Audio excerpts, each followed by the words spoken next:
हरतालिका तीज व्रत में ना करें, यह गलतियां नहीं तो पूरा जीवन बर्बाद हो जाएगा। और कहा जाता है कि अगर हरतालिका तीज व्रत के दौरान सुहागन महिलाएं कोई भी गलती कर देती हैं, तो इसका सीधा प्रभाव उनके पति पर देखने को मिलता है। यानी कि सुहागन को हरतालिका व्रत के दौरान कोई भी ऐसी गलती नहीं करना चाहिए जो कि आज की वीडियो में हम आपको बताने वाले। आज की वीडियो बेहद ही खास और ज्ञानवर्धक है। आज की वीडियो उन सुहागन के लिए बनाई गई है जो पूजा पाठ तो करती हैं पर उन्हें पूजा का कोई फल नहीं मिलता। अगर आप भी पूजा पाठ करते हैं और आपको भी पूजा का कोई फल नहीं मिलता है, तो कुछ ऐसी गलतियां होती हैं जो कि माता बहनें जरूर ही कर देती हैं। आज हम आपको उसी के बारे में बता देते हैं कि वह कौन सी गलतियां कर देती हैं जिससे हमें भगवान की कृपा नहीं हो पाती, किन कर्म से भगवान की कृपा हमें प्राप्त नहीं हो पाती। यानी कि हरतालिका तीज व्रत में ऐसी गलतियां आप भूल कर भी ना करें। माताएं बहनों, आज की वीडियो बेहद ही खास और ज्ञानवर्धक होने वाली है, इसलिए आप अगर भगवान शिव के सच्चे भक्त हैं, माता पार्वती के सच्चे भक्त हैं, तो कमेंट बॉक्स में जाकर जय मां पार्वती, जय भगवान भोलेनाथ अवश्य ही लिखें, जिससे कि आपकी सभी इच्छाएं, मनोकामनाएं एवं भगवान शिव की कृपा आपके ऊपर बने रहें और आपके घर में सुख समृद्धि और धन दौलत और ऐश्वर्य की प्राप्ति हो। आज हम वह गलतियां आपको बताने जा रहे हैं जो कि आप हरतालिका तीज व्रत के दौरान भूल कर भी ना करें। अगर आप ऐसी गलतियां करते हो तो आपको पूजा का कोई फल नहीं मिलेगा।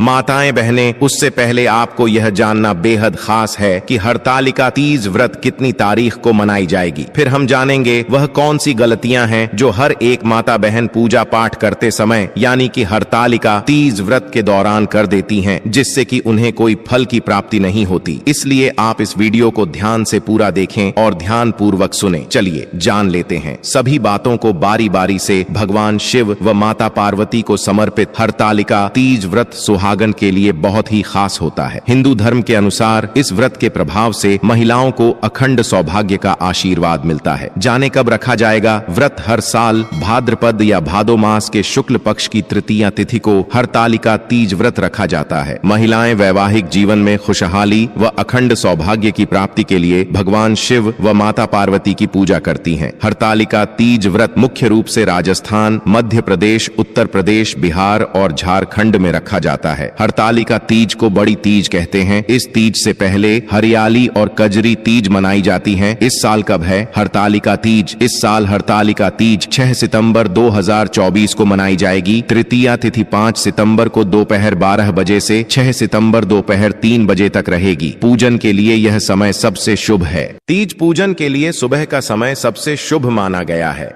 अगर किसी कारणवश सुबह पूजा कर पाना संभव नहीं है तो प्रदोष काल में शिव पार्वती की पूजा कर सकते हैं। सूर्यास्त के बाद और रात्रि के आने से पहले का समय प्रदोष काल कहा जाता है। भगवान शिव मां पार्वती की विधि विधान से पूजा की जाती है और हरतालिका व्रत कथा को सुना जाता है।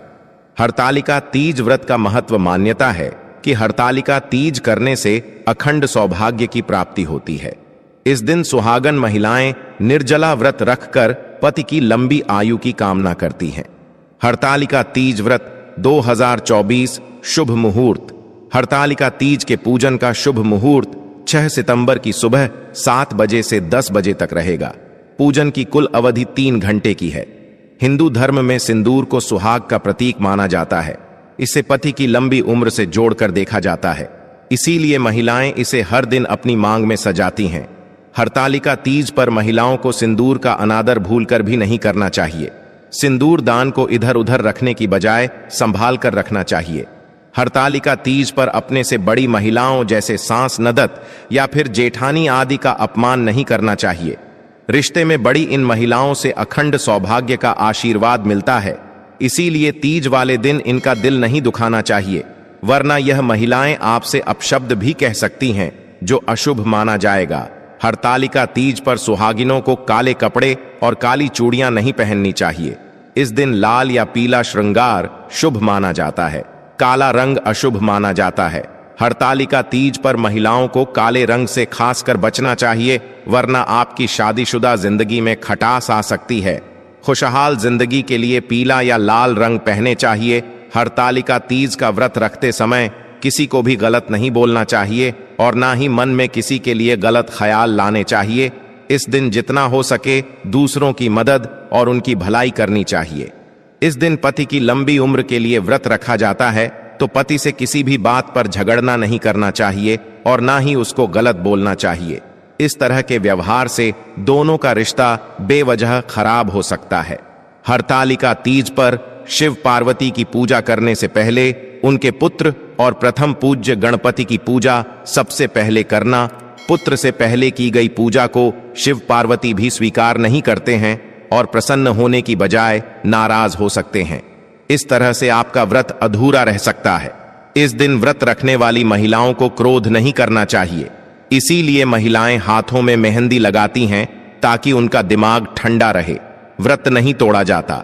ऐसी मान्यता है कि इस दिन व्रती महिला किसी भी तरह का भोजन या अन्य कोई पदार्थ ग्रहण कर लिया जाता है तो अन्न की प्रकृति के अनुसार उसका अगला जन्म कुत्ते में होता है। इसीलिए व्रत को तोड़ा नहीं जाता है और तीज व्रत सबसे श्रेष्ठ और मंगलकारी माना जाता है। इसलिए आप इस दिन विशेष रूप से ध्यान रखें कि आप किसी भी चीज का सेवन ना करें। माताएं बहनों, अगर आपको फिर भी ललचा रहती है तो आप एक काम कर सकते हैं। आप अपने पास किसी ऐसी चीज को ना रखें जिससे कि आपका मन विचलित हो और खाने का मन करे। इसलिए आप उन चीजों से तीज व्रत के दिन दूर रखें तो आपके लिए बहुत ही शुभ और मंगलकारी माना जाएगा। महिलाओं को रात भर जागना जरूरी होता है, क्यों 8 प्रहर पूजा भी करना होती है। और यह भी मान्यता है कि जो महिला सो जाती है उसे अजगर या मगरमच्छ में जन्म होता है। इस दिन किसी भी माता बहनों को गलती से भी नहीं सोना चाहिए, क्योंकि यह बिल्कुल भी शुभ नहीं माना जाता। और माता पार्वती भी ऐसी महिला से रुठ जाती है और भगवान शिव ऐसी पूजा का कोई फल प्रदान नहीं करते हैं। इसलिए आपको इन बातों का ज्ञान होना बेहद जरूरी है। इस दिन आपको भूल से भी नहीं सोना है। आपको इस बात को विशेष रूप से ध्यान रखना है, बल्कि पूजा भक्ति में ही पूरी रात आपको लगे रहना है। इस दिन आपको एक पल भी नहीं सोना चाहिए। अगर आप इस व्रत को सच्चे दिल से कर रही हैं तो आपकी नींद बिल्कुल भी नहीं आने वाली है। इसलिए आपको बता दें, जो भी महिला तीज का व्रत रखती है उसे इस दिन भूल से भी नहीं सोना चाहिए, क्योंकि यह बिल्कुल शुभ नहीं माना जाता। क्योंकि जिस महिला को नींद आती, इसका मतलब सीधा उसने इस व्रत को सच्ची हृदय से, सच्चे मन से, भगवान की सच्ची आस्था से इस व्रत को नहीं रखा है। इसलिए उस महिला को कभी भी नींद नहीं आती। जिसने इस व्रत को सच्ची हृदय से नहीं रखा हो, उस महिला को जरूर नींद आती है। इस बात का आपको विशेष रूप से ध्यान रखना है। माताएं एवं बहनों, आपने वीडियो को अभी तक लाइक ना किया हो तो लाइक अवश्य ही कर दें और कमेंट बॉक्स में जय मां पार्वती, जय भगवान शिव अवश्य ही लिखें, जिससे कि सभी देवी देवता की कृपा आपके और आपके परिवार पर बनी रहे और भगवान शिव का आपको विशेष आशीर्वाद प्राप्त हो सके। ऐसी मान्यता है कि इस दिन महिलाएं यदि भूल से भी दूध का सेवन कर लेती हैं तो अगले जन्म में सर्प में जन्म होता है। अगर आपके घर में दूध आता है, आप अपने बच्चों को दूध पिलाते हैं तो अच्छी बात है, लेकिन इस बात का आपको विशेष रूप से ध्यान रखना है और पति के साथ झगड़ा ना करें। यह व्रत पति की दीर्घायु अर्थात लंबी उम्र के लिए रखा जाता है। अतः महिलाएं इस दिन पति से किसी भी प्रकार का क्लेश या झगड़ा नहीं करें। इससे माता पार्वती आपसे रुठ जाती है और भगवान भी आपसे क्रोधित हो जाते हैं। ऐसी महिलाएं को व्रत नहीं रखना चाहिए, क्योंकि उसके कोई फल नहीं मिलता, बल्कि उसके पति और उसे घोर पाप लगता जाता है। इसलिए माताएं बहनों, आप इस दिन भूल कर भी नहीं करना चाहिए। इस दिन अपने से बड़े बुजुर्गों सहित छोटों का भी अपमान नहीं करें। इससे आपको अपने व्रत का फल नहीं मिलता है। ऐसा माना जाता, जो महिलाएं ऐसा करती हैं उसे इस पूजा का कोई भी फल नहीं मिलता है। इसलिए हरतालिका तीज के दिन आपको इस बात का विशेष रूप से ध्यान रखना है कि आपको ना तो किसी पर क्रोधित होना है और ना ही किसी से ज्यादा वार्तालाप या बहस करनी है। और व्रत के नियमों का पालन करने से व्रत का फल प्राप्त होता है और व्रत सफल होता है। व्रत के नियमों में निम्नलिखित बातें शामिल हैं। व्रत के दौरान अन्न नहीं खाना चाहिए। व्रत के दौरान पानी भी नहीं पीना चाहिए। व्रत के दौरान किसी भी प्रकार का तामसिक भोजन नहीं करना चाहिए। व्रत के दौरान किसी भी प्रकार का नशीला पदार्थ नहीं लेना चाहिए। व्रत के दौरान पवित्र और शुद्ध रहना चाहिए। व्रत के दौरान भगवान की पूजा और आराधना करनी चाहिए। तीज व्रत के दौरान क्रोध करने से व्रत का फल नहीं मिलता है। क्रोध करने से व्रत की पवित्रता भंग होती है और व्रत सफल नहीं होता है। क्रोध करने से बचने के लिए निम्नलिखित बातों का ध्यान रखना चाहिए। व्रत के दौरान शांत और धैर्यवान रहना चाहिए। व्रत के दौरान किसी भी प्रकार की नकारात्मक भावना को मन में नहीं आने देना चाहिए। व्रत के दौरान भगवान की पूजा और आराधना करनी चाहिए। व्रत के दौरान किसी भी प्रकार की हिंसा या उग्रता से बचना चाहिए। दान करने के लिए व्रत के दौरान गरीबों और जरूरतमंदों को दान करना चाहिए। व्रत के दौरान अनाथालय और धर्मशालाएं में दान करना चाहिए। व्रत के दौरान किसी भी प्रकार की सामग्री का दान करना चाहिए, जैसे कि अनाज, वस्त्र आदि। व्रत के दौरान भगवान की पूजा और आराधना करनी चाहिए और सच्चाई की प्रतिज्ञा करनी चाहिए। व्रत के दौरान दान करने से व्रत सफल होता है। तीज व्रत के दौरान परिवार के साथ लड़ाई करने से बचने के विषय में विस्तार से जानते हैं। तीज व्रत के दौरान परिवार के साथ लड़ाई करने से व्रत का फल नहीं मिलता है। परिवार के साथ लड़ाई करने से व्रत की पवित्रता भंग होती है और व्रत सफल नहीं होता है। परिवार के साथ लड़ाई करने से बचने के लिए निम्नलिखित बातों का ध्यान रखना चाहिए। व्रत के दौरान परिवार के साथ प्यार और स्नेह से पेश आना चाहिए। व्रत के दौरान परिवार के साथ किसी भी प्रकार की लड़ाई या विवाद से बचना चाहिए। व्रत के दौरान परिवार के साथ सहयोग और समझदारी से काम लेना चाहिए। व्रत के दौरान भगवान की पूजा और आराधना करनी चाहिए और सच्चाई की प्रतिज्ञा करनी चाहिए। व्रत के दौरान परिवार के साथ मिलजुल कर रहना चाहिए और प्रेम से पेश आना चाहिए। हिंसा से बचने के लिए बातों का ध्यान रखना चाहिए। व्रत के दौरान किसी भी प्रकार की हिंसा नहीं करनी चाहिए। व्रत के दौरान किसी भी जीव को नहीं मारना चाहिए। व्रत के दौरान किसी भी प्रकार की उग्रता से बचना चाहिए। व्रत के दौरान प्यार और दया से पेश आना चाहिए। माता पार्वती और शिव जी को खुश करने के लिए अगर पूजा के साथ उनके निमित्त हरतालिका तीज के दिन कुछ उपाय भी किए जाएं तो आपके बहुत से काम बन सकते हैं और आपकी खुशहाली को 4 चांद लग सकते हैं। तो आचार्य चाणक्य प्रकाश से जानते हैं कि आपको कौन से उपाय करने चाहिए अगर आप अपने दाम्पत्य जीवन को खुशहाल बनाना चाहते हैं और जीवन साथी के साथ अपने रिश्ते को मजबूत करना चाहते हैं। तो हरतालिका तीज के दिन शिवलिंग पर कच्चा दूध मिला हुआ जल चढ़ाने के साथ साथ अपने माथे पर रोली का तिलक भी लगाएं।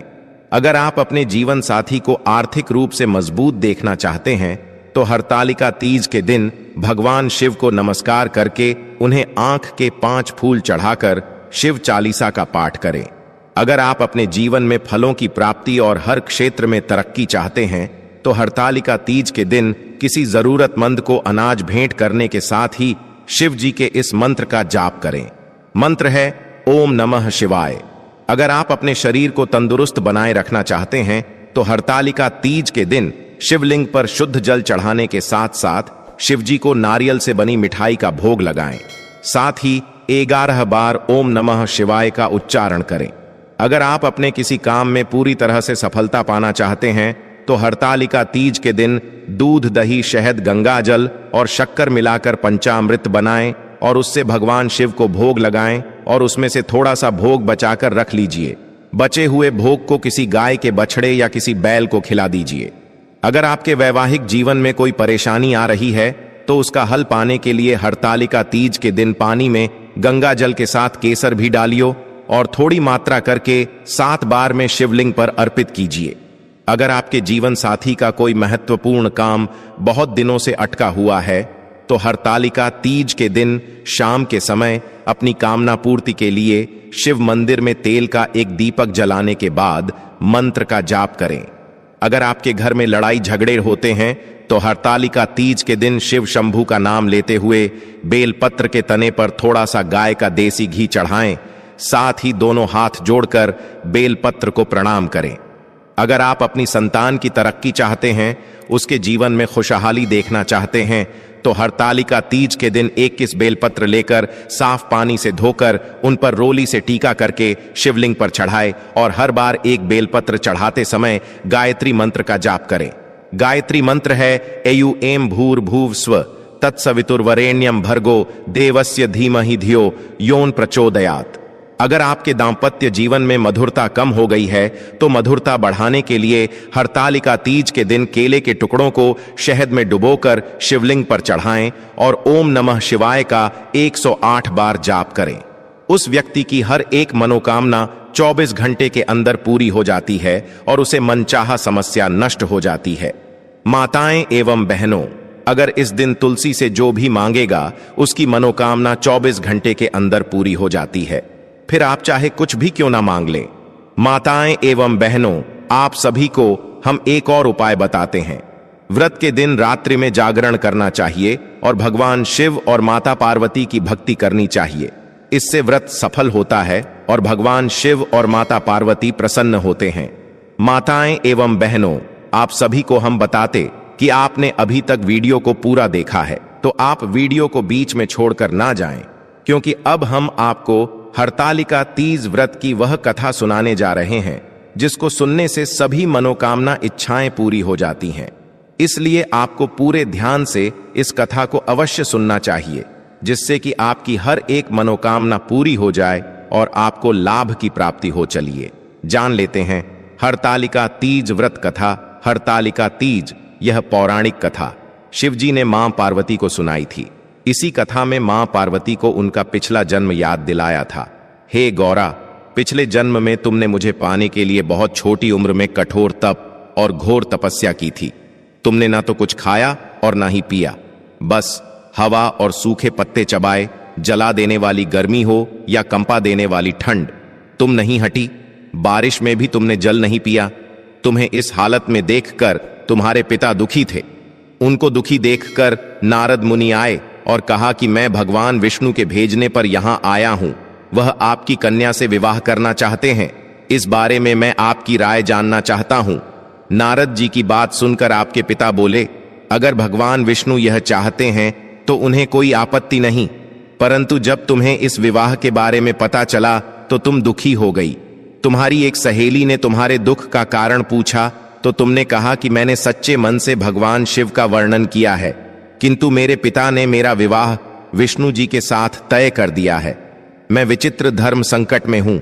अब मेरे पास प्राण त्याग देने के अलावा कोई और उपाय नहीं बचा। तुम्हारी सखी बहुत ही समझदार थी। उसने कहा, प्राण छोड़ने का यहां कारण ही क्या है? संकट के समय धैर्य से काम लेना चाहिए। भारतीय नारी के जीवन की सार्थकता इसी में है कि जिसे मन से पति रूप में एक बार वर्णन कर लिया, उसी से विवाह करें।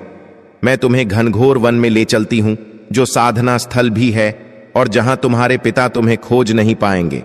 मुझे पूर्ण विश्वास है कि ईश्वर अवश्य ही तुम्हारी सहायता करेंगे। तुमने ऐसा ही किया। तुम्हारे पिता तुम्हें घर में ना पाकर बड़े चिंतित और दुखी हुए। इधर तुम्हारी खोज होती रही, उधर तुम अपनी सहेली के साथ नदी के तट पर एक गुफा में मेरी आराधना में लीन रहने लगी। तुमने रेत से शिवलिंग का निर्माण किया। तुम्हारी इस कठोर तपस्या के प्रभाव से मेरा आसन हिल उठा और मैं शीघ्र ही तुम्हारे पास पहुंचा और तुमसे वर मांगने को कहा। तब अपनी तपस्या के फलीभूत मुझे अपने समक्ष पाकर तुमने कहा, मैं आपको सच्चे मन से पति के रूप में वर्णन कर चुकी हूं। यदि आप सचमुच मेरी तपस्या से प्रसन्न होकर यहां पधारे हैं तो मुझे अपनी अर्धांगिनी के रूप में स्वीकार कर लीजिए।